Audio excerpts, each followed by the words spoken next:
अगली खबर पीएम मोदी के जापान दौरे की है। दरअसल पीएम मोदी 28 अगस्त को जापान के दौरे पर रवाना हो रहे हैं, जहां वो पदवे भारत जापान वार्षिक शिखर सम्मेलन में हिस्सा लेंगे और साथ ही कई और मुद्दों पर भी द्विपक्षीय वार्ता करेंगे। ट्रंप के टैरिफ एक्शन के बाद पीएम मोदी का ये दौरा कितना खास हो सकता है, इस पर एक रिपोर्ट देख लेते हैं। Shri Narendra Modi is embarking on an official visit to Japan on the evening of 28th August. He will be in Japan on the 29th and the 30th of August for holding the 15th India-Japan Annual Summit with the Prime Minister of Japan, His Excellency Shigeru Ishiba.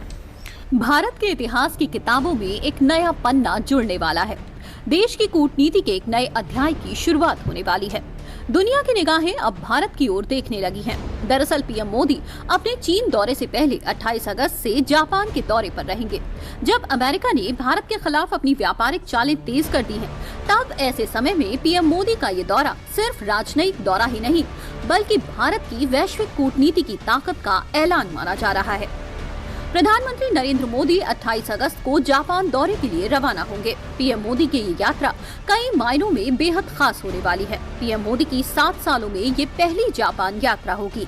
PM Modi Japan के प्रधानमंत्री Shigeru Ishiba के साथ 15वें Bharat Japan वार्षिक शिखर सम्मेलन में हिस्सा लेंगे। ये प्रधानमंत्री मोदी की पीएम इशिबा के साथ पहली वार्षिक शिखर बैठक है। पीएम मोदी का ये दौरा अमेरिका और दुनिया के उन तमाम ताकतों के लिए करारा संदेश है कि भारत अपने हितों की रक्षा करने में कभी पीछे नहीं हटेगा।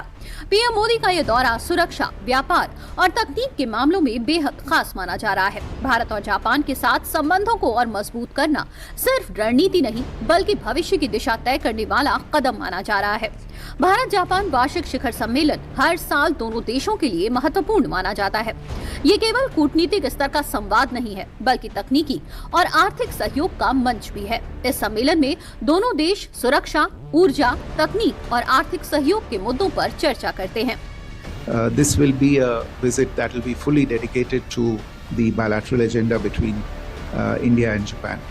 This is also Prime Minister's 8th visit to Japan since he took office in 2014 and reflects the very high priority that this particular relationship has in our foreign relations.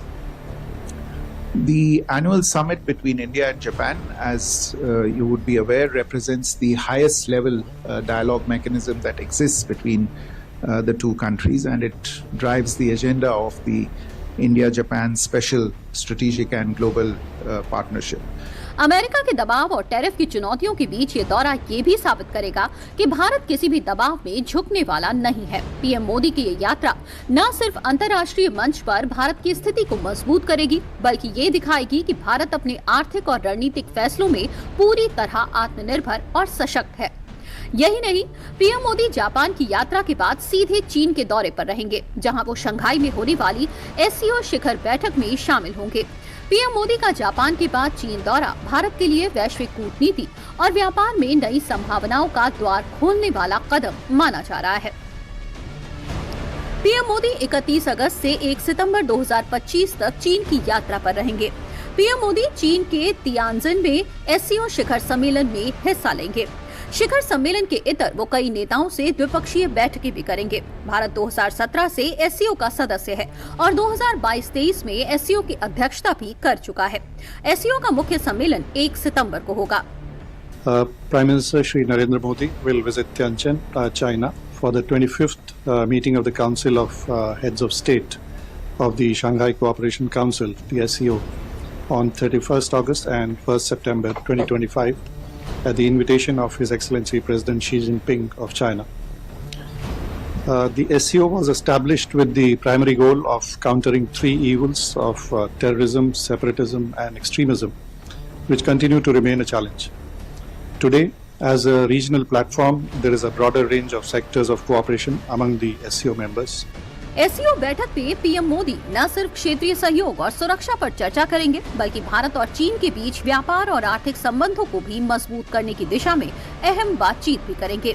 PM Modi के इस दौरे से जहां एक तरफ जापान और चीन के साथ रणनीतिक साझेदारी की नई राहें खुल रही हैं, तो वहीं दूसरी तरफ अमेरिका को साफ संदेश भी मिल रहा है कि भारत अपने हितों के लिए किसी भी चुनौती से डरने वाला नहीं है।